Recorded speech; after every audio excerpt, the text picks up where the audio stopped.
Hello and welcome to round 3 of the My Bike Motorcycle Insurance Australian Superbike Championships presented by Motul. For this pivotal round, we're at Goulburn's Wakefield Park Raceway, one of the most physically demanding circuits on the 2022 calendar. Known as the nation's spectator circuit, Wakefield Park crams 10 corners into its 2.2 kilometre length. A lap around here gives no opportunity for rest, especially on a 200 horsepower superbike. And it all gets underway as we go through the kink at turn 1. Alpine Stars corner very, very fast. Back down the gearbox into Motul corner turn 2, then it's the long run up the hill to Dunlop corner turn 3. Suzuki turn 4 and Ducati turn 5, very quick succession, and then we start the run down the hill through Michelin, a very fast right-hand corner, through AMMF, and then hard on the brakes for Pirelli corner turn 8. Back to second gear, all the way through turn 9 Honda corner and out onto the very short back straight. Quick acceleration, then back down through the gearbox to turn 10 and back out onto the My Bike Motorcycle Insurance start-finish straight to complete a lap here at Wakefield Park. Let's find out more about this circuit with Steve Martin.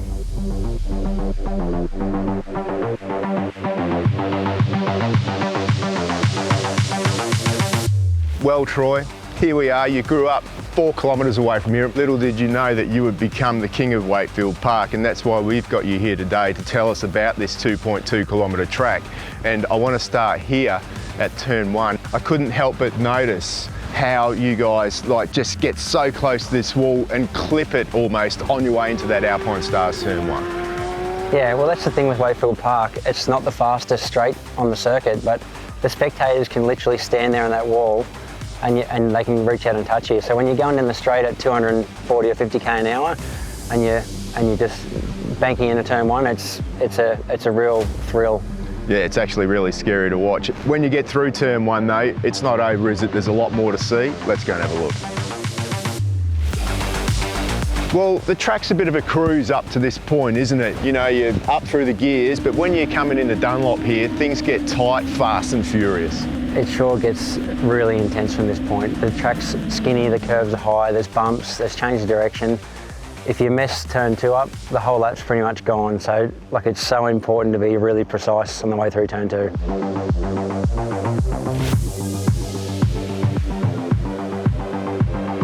Well, Troy, this is one of your favourite corners, and there's been plenty of riders that have seen you slide up the inside here. It sure is. I've had so many great passes into this corner. I'm not sure why, but I just like it. It's really technical. It's off camber. But on the other side of that, Steve, I've also been off in the gravel here where I've come in a little bit too hot. And because the corner closes up so much and you've got to be so precise, it's really easy to make a mistake.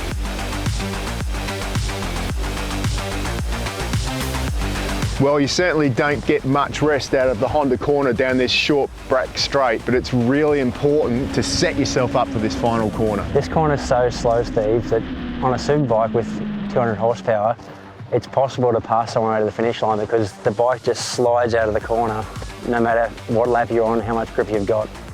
Yeah, I mean, it's incredible. It's also a little bit off bank, but it's a corner that you would want to be leading coming out. I mean, have you ever been dragged to the line before? Yeah, you would think you want to lead in the last corner, but I think I've lost here twice now on the way to the finish line. So yeah, it is possible to win from second place, but you definitely want to be leading in the last turn. Well, it's not much of a run to that final straight there, but I'll tell you what, if you do get it right, as you have in the past, it's real good if you can high-five the crowd, hey? Yeah, that was cool. Going on the grass banking, high-fiving the locals, my family. It's a memory I won't forget.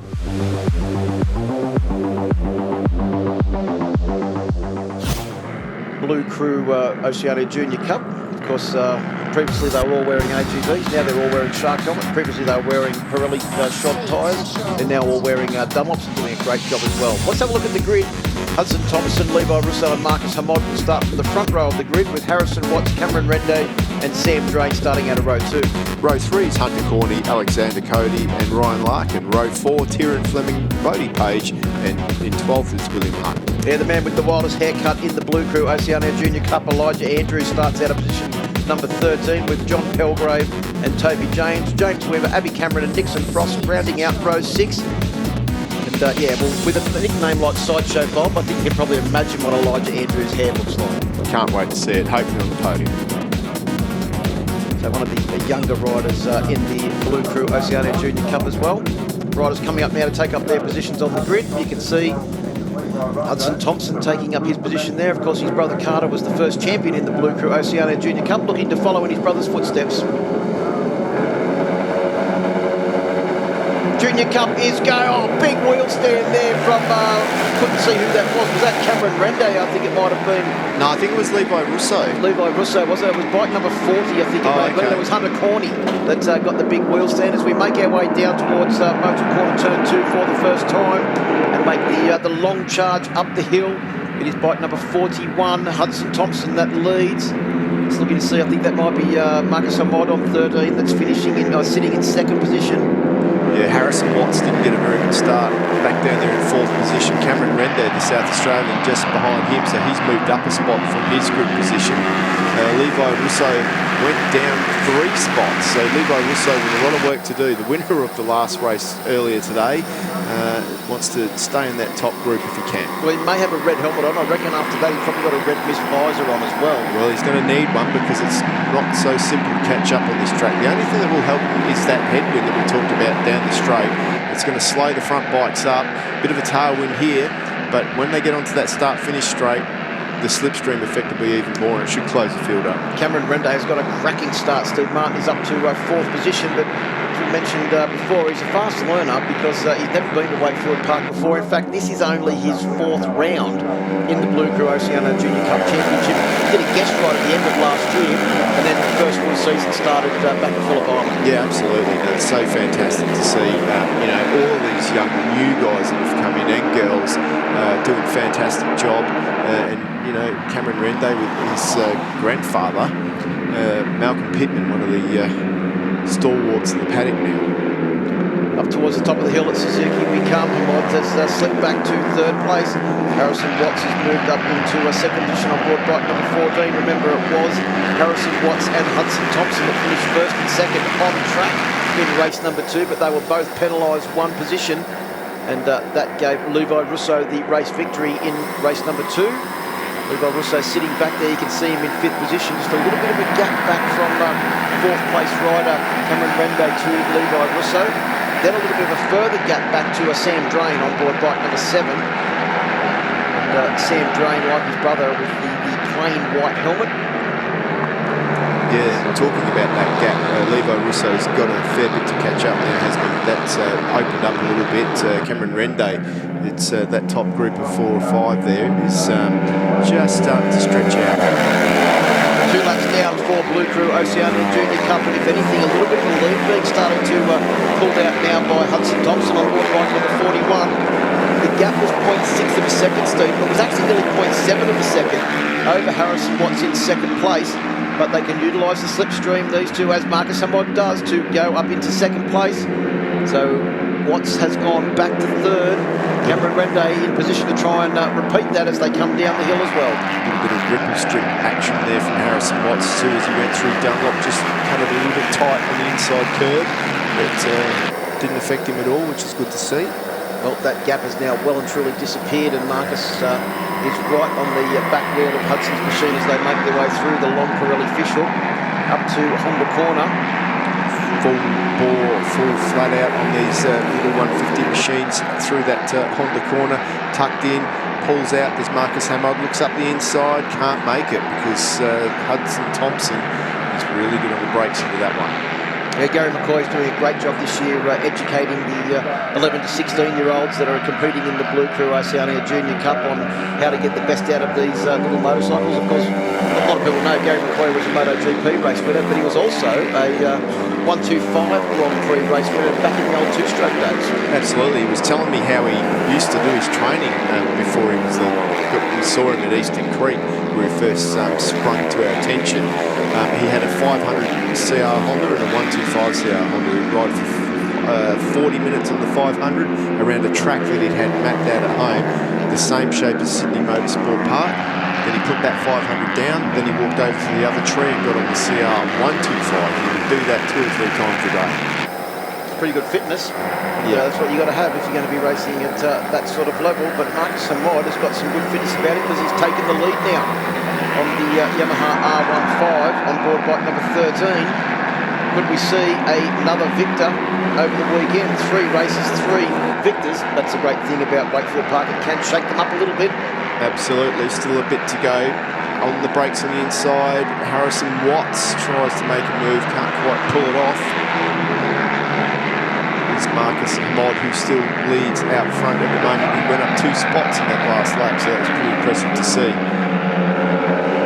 Gets eaten up in the slipstream though, because Harrison Watts goes through, and also on the inside goes Hudson Thompson, so that puts him back in the 3rd position. At least he sits on the podium at the moment. Just having a look at the fastest lap of this race by Marcus Hamod at 1:14.677. That will be a new lap record, I reckon Steve. you are right. That is very, very close to a lap record. The previous record of 1:14.906 by Marianus Nicholas. Yeah, well, there you go. The speed in this race is there to be seen by all. So a great advertisement for the new Dunlop slicks that the class is using this year as well. Yeah. The one constant that has been in this class, the 2 constants that have been in this class, apart from the fact that we're getting great young talent coming through, is that they're all using Yamaha R15 motorcycles and they're all wearing Racondi leathers. Absolutely. New model R15 this year though, not the same as what they've used in years gone by. Nice little move there by Marcus Hamod, who was in 4th, moved up in front of Cameron Rende just through the fishhook there, but it didn't work out for him. But it is going to be a race between this group of 4 out front now, Phil, as we head into the final lap of this race. Coming around to get that last lap board, and once again it is 14 and 41 that are at the front of this field. And I can guarantee you, Steve, there will be no swerving as they come down the straight on this last lap. It is 14, that is Harrison Watts that takes the lead. Hudson Thompson goes back to 2nd place. Cameron Rende's moved up into 3rd as well. Yeah, keep an eye on Cameron Rende. He carried some good speed through that modal corner there too. Well, geez, look at the bike moving around over those bumps at the top of the hill as they make their way through Suzuki now for the final time, then start the run down the hill. It is Watts that leads from Thompson, Rende and Marcus Hamod. Massive gap back to 5th place Levi Russo, who's, 4 seconds ahead. Rende looks up the inside, can't quite do it. So Rende maintains 3rd position and still Watts leading from Thompson. A couple of more overtaking opportunities to come. One coming up right now at Yamaha Revs Hard corner, but the slipstream could be the deciding factor as they make their way down the back straight for the final time. Cameron Rende is coming up the inside. Marcus Hamod's got up the inside of all of them. I was going to say, he can't go from 4th to 1st, can he, in one corner? He's only gone up to 2nd place. And the leader has gone all the way back to the last place in that group. It is now Hudson Thompson that is in the lead as they come down the straight, and I think he's going to take the win. So Hudson Thompson takes the win. Bike number 41 takes the win by 0.191 of a second over Marcus Hamod and Harrison Watts, with Cameron Rende getting shunted off the podium at the final couple of metres of that race, Steve, to take out 4th position. Yeah, what a great result. What a great result for Hamod as well. Really, he deserves that, mixing it up there, putting himself in between Hudson Thompson and Harrison Watts, who have been pretty much the 2 most competitive guys this weekend. So he may not have won the race, but he's proved to himself now that he literally can run with these guys. So 0.191 second lead win by Hudson Thompson. So Hudson Thompson takes the win to make it 3 winners over the weekend. Harrison Watts took victory early on in the weekend. Joe Russo took victory earlier on, and then Hudson Thompson takes the final win over Marcus Hamod and Harrison Watts. Cameron Rende in 4th, Levi Russo in the 5th place, Hunter Corney in 6th, Sam Drain in 7th, Tieran Fleming in 8th, Ryan Larkin in 9th, and Alexander Cody rounds out the top 10 with John Pelgrave in 11th, Bodie Page in 11th, William Hunt in 13th, Elijah Andrew in 14th, James Weaver in 15th, Abby Cameron in 16th, then it was Nixon Frost and Toby James rounding out the 18 finishers. So congratulations to our top 3. Can't wait to see the championship points now. It's going to be very tight at the top, especially after Levi Russo taking that victory in race number 2. Here we have the championship points. Harrison Watts now on 176 points, 13 points ahead of Hudson Thompson. Cameron Rende in 3rd, Sam Drain in 4th place, Marcus Hamod in 5th, Ryan Larkin, Tieran Fleming, Levi Russo, Hunter Corney and Alexander Cody round out the top 10. But it's pretty close at the top of the field, only 13 points separating top two as we head to the next round of the championship at Morgan Park in Queensland. But a bit of a break now, so plenty of off-season training coming up for the Blue Crew Oceania Junior Cup.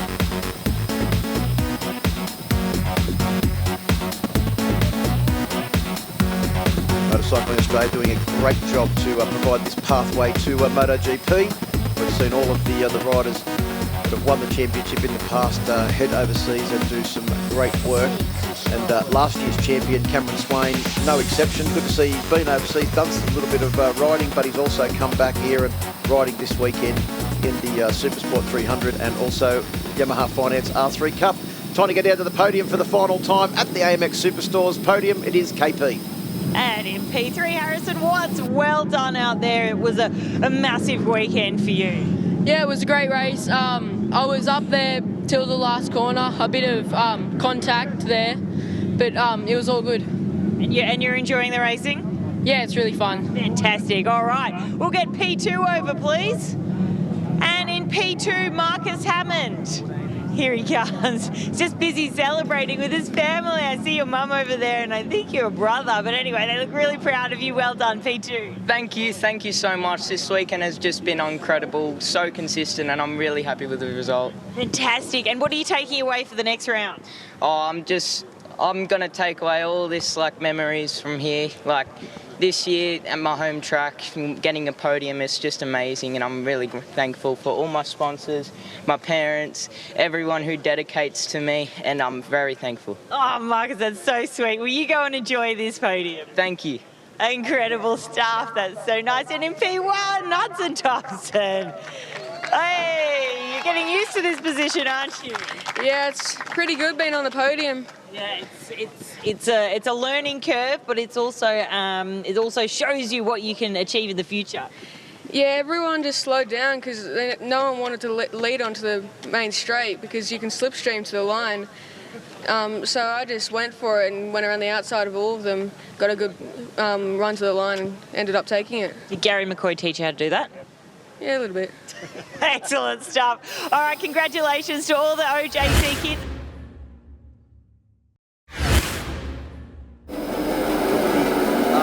Cup riders heading on their final warm-up lap now, getting ready for 8 laps of racing action.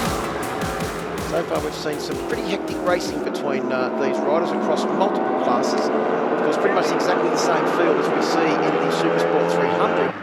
The difference is that Cameron Dunker has taken 3 race victories in the Supersport 300. So far he's had to share the victories with Glenn Nelson in the Yamaha Finance R3 Cup. Winning earlier on today, so it was good to see that, mix it up a little bit. You don't want to have Cameron Dunker have it all his own way, do you, Phil? So good to see as they head out on their warm-up lap there. Cameron Dunker on pole position with Cameron Swain in second, Hayden Nelson in third.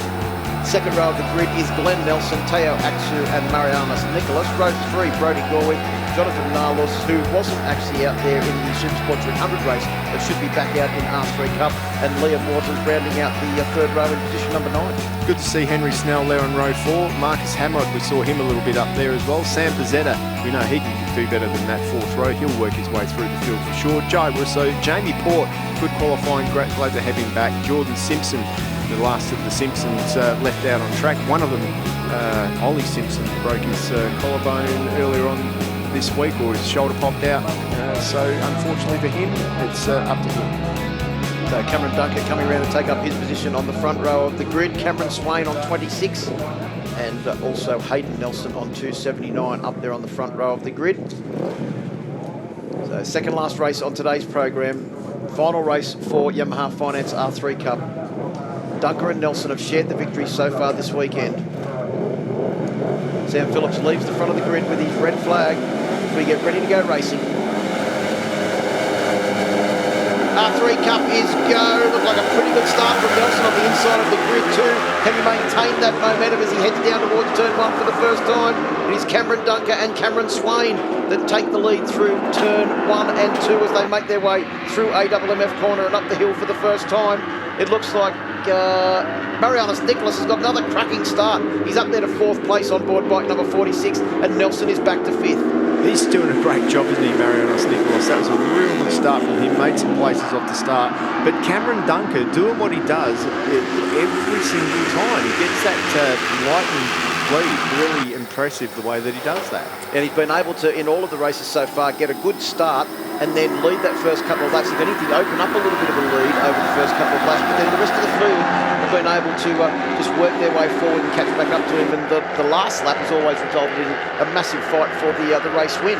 This is the best first lap I've seen Cameron Swain have, though. He's right up there, sitting in that second position at the moment. Big moment there. I think that was Brodie Gorwith coming up the inside of Marianos Nicholas, and Nicholas had to stand the bike up to remain on track.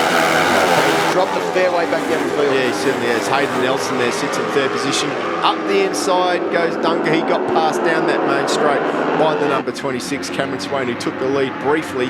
And there's Glenn Nelson on that orange and black machine as well, diving up the inside, almost but not quite into Dunlop. Yeah, you have a look at the other riders at the front. The very unique style of Glenn Nelson on board bike number 39. You will see an AMX Superstores replay of that incident between Brodie Gorwith on 25 and Marianos Nicholas. Marianos did a great job there to keep the bike on track. Only a fraction further left and he would have been onto the grass, and it would have been incredibly hard as Nelson comes up the inside. Can't see who that was he was going past. Maybe it was Hayden Nelson on 279. It was Hayden Nelson on 279. So I'll tell you who's doing a good ride in this one as well is Brodie Gorwith. Yeah. Even though he came into contact with Marianos at the last corner, he's very keen to try and put on another big move on the final corner at Yamaha Revs Your Heart. He's found a nice little line there. He dives in there, narrow and all the way to the apex early. It seems to be working for him, but it's catching a few guys out. Certainly caught out last time out Marianos Nicholas. And looks like Glenn Nelson has now made his way up into the lead of this group using the slipstream down the start-finish straight and into Alpine Stars turn 1. Just see Cameron Dunker there just settling himself on the bike. He was just moving his elbows around there, getting a different grip on the handlebar.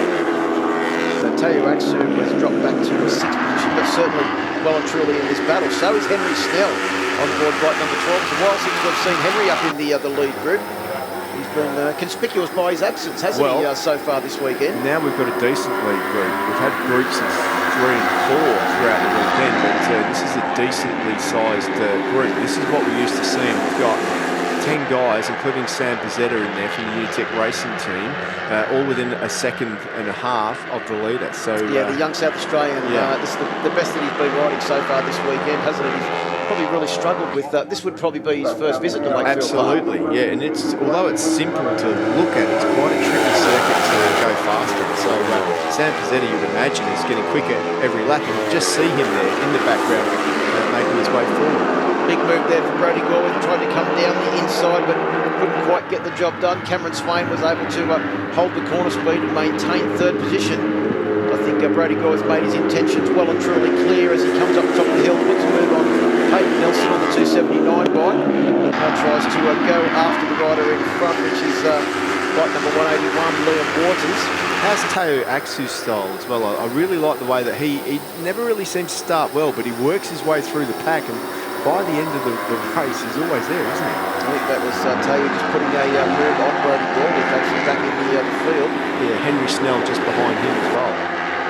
Actually, it was Hayden Nelson that he put the move on. As we go back to the front, and strangely enough, Steve, it is Cameron Dunker and Glenn Nelson running 1-2 at the front of a Yamaha Finance R3 Cup race. Yeah, Liam Waters is right up there too. He's been a bit up and down this weekend, so good to see him back up near the front. Cameron Swain still holding down the 3rd position. Can he hold it down now as they come through Alpine Stars and down into Motor Corner turn 2? He was coming under a fair bit of pressure from Liam Waters. It looks like he has been able to do that as they make the run up through AMMF Corner towards the top of the hill. It is still Dunker leading from Nelson. See Nelson there with a very unique style in this class. As we said, he's one of the taller riders in the class, along with also Hayden Nelson, is probably one of the taller riders in the class as well. Then you've got some of the other guys like Marianos Nicholas and Jay Russo that are probably a little bit smaller. Big move up the inside there, didn't quite work out like Brodie Gorwith trying to make another move. He seems to have found something on the brakes, that's for sure, has Brodie, because he's doing such a great job diving in the inside. more of a traditional line this time around for the number 25. So we're coming round to complete 5 laps, so half race distance has been passed by 1 whole lap. Coming across the line now, 5 laps down, 3 laps to go. Liam Waters made a move up into a 3rd position, getting the better of Cameron Swain. Closing in fast and Brody Waters on 25, and a little bit of a gap back to Teo Aksu. Then it's Hayden Nelson on the 279 machine in 7th place. Marcus Amod, Henry Snell and Sam Pizzetta round out the top 10. I think Pizzetta's just lost touch now with the lead group. Top 4 have sort of started to get away a fraction. Really trust the front end through that Dunlop corner. There's Cameron Duncan. You can just see the amount of bumps there. That front suspension on that R3 Yamaha soaking it up. Oh, big move on the brakes. I think that was Gorwith going up the inside. He looked at that the last time through. The last lap through, he had a look at it. This time he's made it work out. He's working his... Go on. Cameron Swain had no option but to let him through. No, pretty much. When he takes that inside line, Brody Gorwith, he takes that inside line. You can see there, once again, diving in, sits himself in that 4th position at the moment, so making his way towards the front of the pack. Nelson pulls out of the slipstream of Dunker and tries to go past, and if that's a rehearsal for the final lap, they need to be careful of Liam Waters on board bike number 181, because he used the double slipstream there to great effect to take the race lead through Alpine Stars and hold it as he made his way through Motor Corner Turn 2 and up the hill, as well as they get to Dunlop. Run a fraction wide on the entry into Dunlop, but still manages to hold that position as they come through the top of the hill. Certainly a lot of pressure there for Liam Waters. There's a whole bunch of guys behind him, including Brody, who has just run a little bit wide there, but managed to pull it all together. We know how good he is down into Pirelli corner. He lines himself up for another pass and makes the pass into 3rd position. Exactly what you said. When he makes the pass, he's going to make it. He's coming through no matter what. That was a big move on Cameron Duncan. We know how fast Cameron Duncan is into the bottom of the hill there, but Cameron's also shown that he's more than happy just to use his racecraft over the last 2 laps if he gets pushed back a little bit. There he goes again. Deal with it. Look at that, back up the inside, trying to put a move there on Glenn Nelson. Couldn't quite get the job done. May have lost another position, in fact. Well, Brody Gorwith made one. He went up to the 2nd position. Glenn Nelson slipstreams back by though. A little bit of a gap back now to Dunker. Right, last lap. 2.2 kilometres to go. Here comes Dunker. He's gone from 4th position up to 2nd through Alpine Stars and Motul Corners, and he's now setting sail up the hill, trying to reel in our race leader, Liam Waters, on board bike number 181. Remember, he's taken 1 race victory this weekend, Cameron Dunker. Glenn Nelson's taken the other one. Will we see 3 different race victors in Yamaha Finance R3 Cup here this weekend? Nelson certainly, that's Hayden Nelson certainly not out of the equation either. If he can put a big move on Brody Gorwith at the bottom of the hill, he tries. He can't do it. He's gone for the wide entry line. Gorwith's gone in narrow. I think Nelson's done it. Nelson's gone past, so it's the 2 Nelsons now in 3rd and 4th position. Their race leader is still Liam Waters, Cameron Dunker in 2nd. Will it be a slipstream to the line once again, Steve? Well, Waters has got to dive in, otherwise it's going to get past on the inside there. They can't do it. Dunker's gone around the outside. It's going to come down to the slipstream. Dunker's right where he wants to be, but he's got a big gaggle of guys behind him now. Teo Aksu's run wide. He's out of the equation. I think it's Liam Waters that pulls out of the slipstream and will take the win.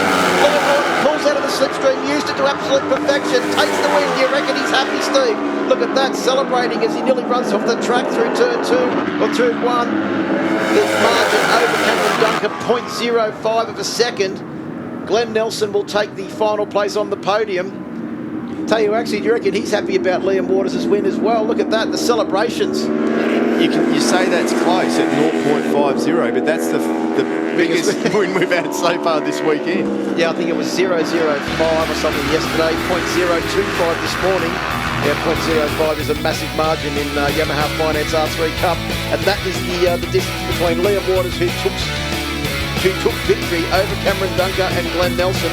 Hayden Nelson in 4th place, Brody Gorwith in 5th, Cameron Swain in 6th, Teo Aksu in 7th, Marcus Amod in 8th, Henry Snell in 9th, and Sam Pizzetta rounds out the top 10 with Marianus Nicholas finishing in 11th place, Joe Russo in 12th, Jordan Simpson in 13th, Cooper Roundtree in 15th, and Jamie Port rounds out the top 15.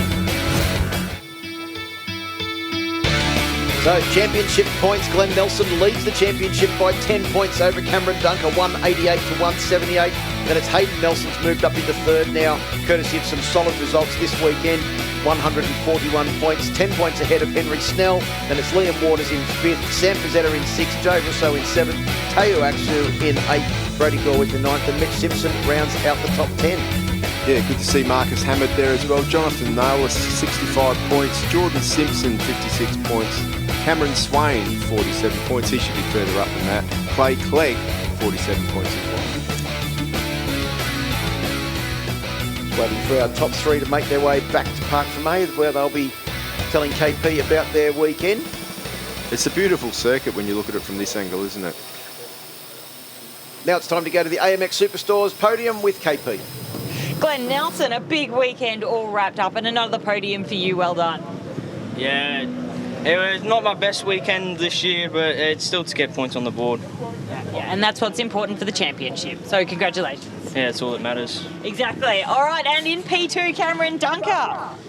Mate, you are just pulling in the points left, right and centre. It wasn't a win for you today, but at a P2, so well done. Yeah, thank you. I didn't really think that it was going to happen, but into turn two, just went for a big dive bomb, made it work. But then, yeah, just tried to go around the outside, and he got the run on me down the straight. So, but it was a really good race, and I couldn't do this without all my sponsors: KYT Helmets, Recondi, RS&C, just GDR Moto Stars, Jamie, Max. Just everyone. Yeah, well, we love to see your racecraft out there, Cameron, so well done. We'll see you the next round. Yeah, thank you. And in P1, someone fresh on the podium this weekend. A big congratulations to Liam Waters. You almost ran off the track at the end there. You were so excited. Nearly, yeah, it was the last race of the day. I was like, may as well go all out while I'm at it. I was a bit behind for a bit, but I managed to work my way back up, and I found I had a good rhythm. And, you know, I'd just like to say massive thank you to Mum, Dad, all my friends who support me, and Triple X Suspension for all his help this weekend, and all the people who helped me rebuild my bike after the countless crashes. So thank you. Well done, Liam. That's always a nice thank you to those people.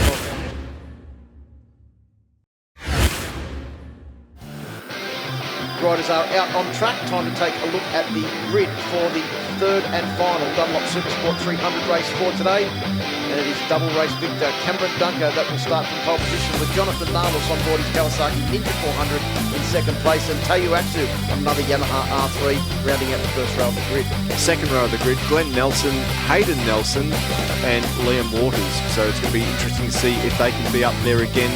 Row 3, James Jacobs, Brody Gorwith and Cameron Swain. Yeah, James Jacobs was on the podium earlier on this weekend as well in the first race held on Saturday afternoon. Row 4, Henry Snell, Marianus Nicholas, victor in the Blue Crew Oceania Junior Cup in 2020 out of position number 11 on row 4, and Jay Russo. At row 5 will be Sam Pizzetta, Jordan Simpson, Cooper round 3 with Jamie Fort rounding out the 16 bike field. This is going to be a good one. That man, number 3, keep an eye on him. He's been pretty good this weekend so far, hasn't he? Looks like we've got a miss. Jonathan Nalos missing from second place on the grid. Obviously the damage to his Ninja too much from that crash earlier on. Dunlop Supersport 300. Supersport 300 is go. Good start from Cameron Dunker once again. He was lightning off the line. Aksu pulls into his slipstream. Glenn Nelson has got a much better start and will try and go around the outside of Aksu. Can't do it. He'll have to slot back into third position. I think that's Hayden Nelson in fourth position, Steve Martin, and James Jacobs. Fast Freddy has got an excellent start on board the Kawasaki, and he's up to fifth position. Can he challenge once again for another podium? Well, I reckon he can. He's right there where he needs to be on that first lap. 10 laps long this race, so it's a decent length to try and take it to the man out front, Cameron Dunker. Teo Aksu, that's the best start that we've seen him have this weekend, so I hope that he can perhaps get on the podium again too. Well, speaking to Fast Freddy earlier on this weekend, he said that he'd never actually ridden a road bike in cold conditions. Is it any coincidence that he seems to be fast in the afternoons but not so fast in the morning? Well, 100%, because they feel completely different. You wouldn't think that the tarmac temperature makes such a difference, but with these racing tyres, they certainly do. Nelson up the inside. Hayden Nelson just behind him too, so James Jacobs moves up a spot as well.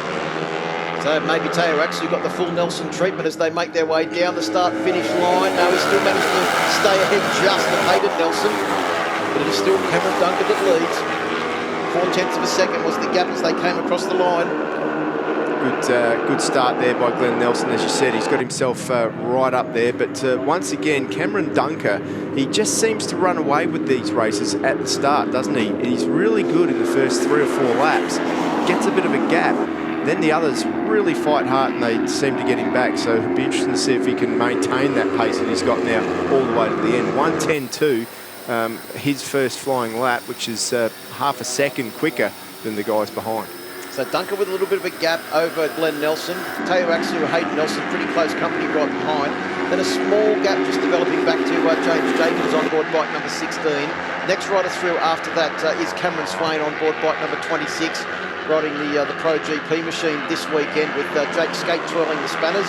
Quickly came back from overseas and then heading back overseas to do the next round of MotoGP with Joel Kelso, and I think there's a couple of rounds in quick succession. So Jake Skate going back over and helping out Joel in that Moto3 category in his first year in the championship. Now, if you want to know about slipstreaming and doesn't make a difference, Cameron Dunker, who hasn't been slipstreaming anybody this race, top speed 160 k's an hour. The guys back in the pack have got speeds around 169, 166. So you get about 6 to 8 kilometres an hour difference if you can get the slipstream right, which is enough to pass in that main straight. Well, and a lot of things on the small bikes here, you can use the slipstream at other places where they're coming down through now, through Pirelli. You get the run out of here and out onto the back straight. You can actually use a slipstream just slightly on the back straight as well. You need to wind up that braking manoeuvre into turn 10, right back there, just out of the fish hook. Keep it pinned through Honda, slipstreaming all the way down to that Yamaha corner there. Hard on the brakes they go again. It is Dunker who's looking nice and smooth as he always does. Cameron Dunker been doing a lot of training in the gym with Max Stouffer as well to prepare for this season, putting a lot of physical effort in. And he's having to put a fair bit of physical effort in at the moment because he's got Glenn Nelson, Teo Axu, Hayden Nelson right behind him as well. And they've all proven this weekend that they're desperate to try and win a race. Glenn Nelson has taken one race victory this weekend. That was in the Yamaha Finance R3 Cup. But as far as Dunlop Supersport 300 go, it has been Cameron Dunker with a perfect score of 2 race wins from 2 starts. Well, in R3 Cup and this, I feel that all of those guys have been on the podium in one way or another this weekend. So they're all pretty evenly matched. It's just a matter of who's going to take out this final glory. And I think they actually did the same thing at the last round in Queensland Raceway as well, where they were sharing the race wins between Nelson and Dunker, but Axu back up on the podium, Nelson on the podium as well. Through Honda we go. You can see the small bikes having to ride the bumps here at Wakefield Park, and Dunker doing a great job. Certainly a star when he was riding in the smaller classes, and has stepped up to Dunlop Supersport 300 with some impressive results. Oh, he's adapted really well, hasn't he? Well, this is only his 2nd year in this class as well. Made his debut last year, and Nelson tries to pull out the slipstream, can't quite do it. Cameron Dunker is able to origami himself down behind the back of that screen and make himself extremely aerodynamic. Nelson, however, is one of the tallest riders actually in this field. Yeah, he is tiny, Cameron, as well. He really is tiny. Like you say, he doesn't really need to origami himself because he's already very small. Maybe it's Nelson that's doing the origami. Absolutely. Through the top end of the circuit we come, down through Ducati, this very fast, deceptive corner through Michelin. I really do like Cameron's style too. He's got a very flowing style. He uses all the track. It's smooth, neat. He's got a good style about him for someone with so little experience on a road racing circuit. Well, it has come under the guidance of Heath Griffin and Jamie Stouffer and also Damien Cudlin as well. So he's had some pretty good coaches helping him out over the years. And looking very smooth as he comes down into Yamaha Revscher Hart corner. Coming around to complete 5 laps, so half race distance is gone. And our top 4 have pulled out a pretty handy lead over for 5th place James Jacobs on board the Kawasaki Connection machine. James Jacobs getting in some good tutelage from Matt Walters and the team at Kawasaki Connection, helping him out with bike preparation as well. But essentially that is just mum and dad helping him out with the bike preparation on weekends and giving him all the encouragement. The next rider through after that is Liam Waters on board bike number 181. Then it's Cameron Swain, who was last year's Blue Crew Oceania Junior Cup champion. Good to see him on the Pro GP machine this weekend. Brodie Gorewith, Henry Snell and Marianos Nicholas, the champion from the year before, back in the class as well, rounding out the top 10. Still a second away from Ben Baker's lap record from 2021, 104.7, the fastest lap of the race so far, 105.5, so we're just within a second of that. looking at the lap times on the last lap. The top three all managed to do their fastest lap of the race. So that's a pretty impressive effort. Just looking back through the field, Henry Snell also doing his fastest lap of the race as well. Yep, Henry Snell's just gone past Brody Galworth as well, so they can go forward in the pack. And Henry Snell is one of those guys that could be in this leading group, but he just hasn't kicked off for him this week. Well, and has done it before, hasn't he? He was very strong at Queensland Raceway. So maybe getting at Queensland Raceway, Wakefield Park, two very, very different circuits. Completely opposite. This is so tight and twisty, and yet we've heard Mike Jones over the course of the weekend say that you have to ride this place so smooth. You would think it would be the opposite, but smooth and gentle is the way to go faster around here. Actually putting a move on there to get the better of Hayden Nelson. They come down towards the bottom of the hill. It is Nelson that's in the lead with Cameron Dunker slipping back to second place.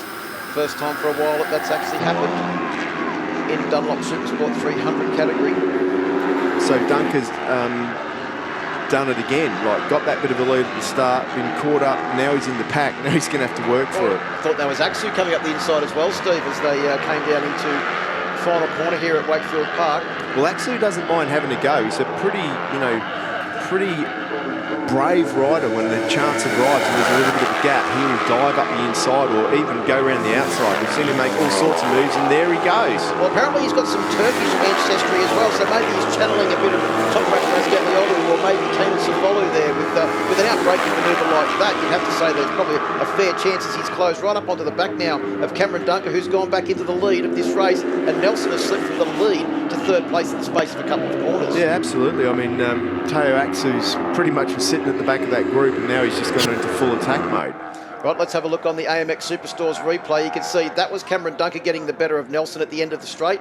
Then Aksu comes sliding up the inside as well.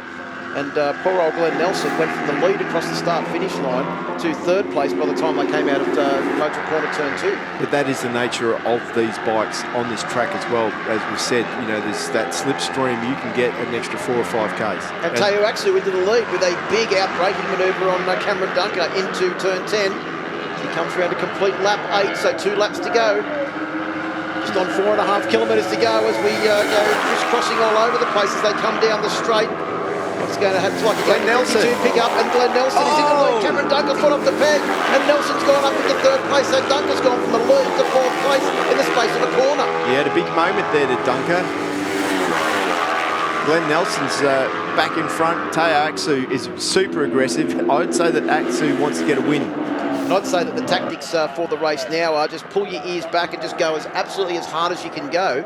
Because look at the body language there of Cameron Dunker. He was so lucky to stay on that motorcycle as he made his way through turn 2. Absolutely, literally just on the brake too hard, tipped in, had a bit of a moment, and the foot come off to counterbalance it. Lucky to stay on there. He let the brake off at the right time, stayed on, did everything right, and he's still in with a big chance. James Jacobs still holding down 5th position behind this lead ripper for us. Hayden Nelson comes up the inside, rubs shoulders with Teo Aksu and moves up into 2nd position. So we come around to get the last lap board, Steve Martin. There is only 2.2 kilometres to go. You can see it is Glenn Nelson that's in the lead. You can see that crosswinds come up a bit now too, and that really does affect as they come out of the wall at this point. Hayden Nelson goes into the lead, and sweeping around the outside of all of them to take up the running at the front is Teo Aksu. On board bike number 91, Dunker's also made his way up into 3rd place. Hayden Nelson had a big look there. They're 4 wide as they go into Dunlop. Make it through, up the top of the hill. A little bit of breathing space here, but the next one will be down the bottom in the fishhook, Pirelli corner. Will Hayden Nelson keep it tight or not? Well, also Glenn Nelson's going to try and get up the inside of Hayden as they come towards the bottom of the hill. Dunker tries to go around the outside. No, he's not going to. He's setting it up for trying to get a nice inside tight line as they come up towards Honda corner. He's still going to be on the outside. If he gets there, he can't get there quite. He's going to have to try and look to use the slipstream out of the final corner as they swerve across the track, trying to negate the slipstream. Cameron Dunker. Cameron Dunker. Can he hold it on line and get the drive out of this corner? We've seen him slipstream to the line once before in the Yamaha Finance R3 Cup as he moves across the circuit now to try and break the slipstream. Can he hang on? Glenn Nelson's coming up the inside, and Dunker gets there just. Dunker takes the win. I think Teo Aksu could very well take 2nd place. He's celebrating regardless, and Hayden Nelson could very well get third, but Glenn Nelson was unlucky there. He missed out by the smallest margin, taking the line right along the fence. That was insane. What a finish, and what a comeback by that man, Cameron Dunker. Real good. Not only can he ride incredibly well, but he's also fantastic at just planning the right time to attack. Well, he certainly got to the front of the race, and he's on this AMX Superstores replay. You can see he just managed to hang on. Aksu tried to use the slipstream, couldn't quite get there. And then Glenn Nelson just missed out on the final place on the podium. Hayden Nelson pipping him on the line. 0.051, Steve, was the eventual winning margin for Cameron Dunker over Teo Aksu. Hayden Nelson 0.1 of a second behind, and Glenn Nelson 0.231 of a second behind the race winner. Can't get on the podium. That's right, can't get on the podium. Well, he gave it a good shot. That was a fantastic finish. Liam Waters came back to challenge James Jacobs at the end, but Jacobs held on to 5th position. Liam Waters in 6th, Cameron Swain in 7th, Henry Snell in 8th, Brodie Gorwich in 9th, Marianus Nicholas rounds out the top 10 with South Australian Sam Pizzetta and Jordan Simpson doing a great job in 11th and 12th. Cooper Roundtree, Jay Russo and Jamie Port rounded out the top 15. Cameron Dunker, I thought, may have been the end of his challenge for the race win, but he dropped back a fraction, and then over the last couple of laps he just calculated his way back to the front of the race. You can see him there, he was back in 4th position, but it wasn't too long, and he was back into the lead of the race. That move there at turn 10 was sensational. Super aggressive on the brakes, comes over the line, held it all together, and boy, poor old Glenn Nelson misses out on the podium by 0.2. Cameron Dunker, your winner. Teo actually was celebrating as well. He knew he was on the podium. He probably just wasn't sure of the position. Yeah. So championship points now. Cameron Dunker has opened up an impressive championship lead. 184 points to him. James Jacobs in 2nd on 159. Glenn Nelson has clawed his way back to 3rd now. That DNF a couple of rounds ago really cost him, but he's clawing his way back in 3rd position on 158. Henry Snell in 4th on 155. Teo Aksu's moved up to 5th on 126. Hayden Nelson in 7th on 116. Pizzetta, Russo, Waters and Jonathan Marlos round out the top 10. Plenty more action coming up here from Wakefield Park. Back shortly.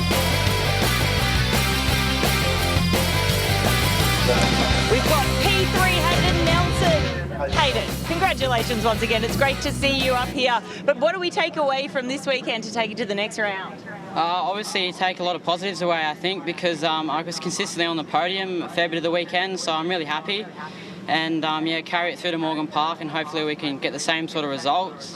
I'd just like to thank my sponsors, Taro Motorcycles, Gow Moto, Night Designs, and also KYT Helmets and Recondi for keeping me safe and always helping me. Very nice. Got to stay safe. Congratulations, Hayden. Thank you. And in P2, Teo Aksu, you have fought so hard today. You couldn't quite get that slipstream, but great battles nonetheless. Yeah, that was such an awesome race. All credit to Cameron, he timed that perfectly. But none of that would have been possible without the help of Chris from Triple X Rated Suspension, Recondi Race and Road, Oakland Park Racing, Will from Moto City for helping us put a clutch in, Triple M Motorcycles and APO, and Kabuto Helmets. Fantastic. Well done, Teo. Thank you very much. And in P1, once again, for your 3rd win, Cameron Dunker. Congratulations. Great comeback and fantastic attacks out there. Yeah, thank you. On the second last lap, I had a bit of a moment going into turn 2. Nearly lost the front on the white line, but it worked out in the end, and really happy with the result. All about the drama. Love it. Congratulations. You go and relax. It's been a big weekend. Thank you. And I tell you what, the Michelin Supersport class was fantastic as well. I mean, drama 1,000,000%, especially with the race leaders being taken out. We had Sean Condon here, who hadn't raced in 7 years. His performance was excellent and a real surprise and just a great story for the weekend. But Ollie Simpson as well, being the championship leader, being taken out, and yeah, it was just action packed. Yeah, oh, absolutely. I mean, if you want to talk about that Michelin Supersport Championship, for me, the rider of the weekend there had to be John Littris. I mean, he really did a fantastic job. Young guy coming through the pack, got his first win, finished it with a double, strong. Keep an eye on him. Ty Lynch as well there, finishing second. Scotty Nicholson, who got his first race win last time out, he was there. He had a crash as well, but he pulled it all together and was up there in a third or fourth position at the end. So it's just, once again, it's a mixed bag. I mean, normally in that championship, you know who's going to win from the start, but in the end, I can't tell you who's going to win next time out. Well, that's exciting, exactly. But our next round will be Darwin, 17th to 19th of June. So what can we expect? Because it's very different to this track, Wakefield Park. Wow, you know, every time we go up there, I mean, if you were ever going to go to a place to watch, I'd say go to Darwin. I mean, first of all, you arrive there, it's a completely different city to everywhere. Everyone's friendly, everyone wants to have fun, but the on-track action is insane. There's plenty of overtaking opportunities up there. It's fast, slipstreaming, banging fairings down the straight, heavy braking into the first corner there, switchbacks through the middle, overtaking opportunities through the middle. Fantastic stuff. Yeah, well, guys, remember, at home, to stay up to date with everything ASBK, head to our website and onto socials, and we look very forward to seeing you in Darwin, 17th to 19th of June. It's been excellent, Steve, working with you. I've had a great time, and I'll see you in Darwin. I'll be there. See you there.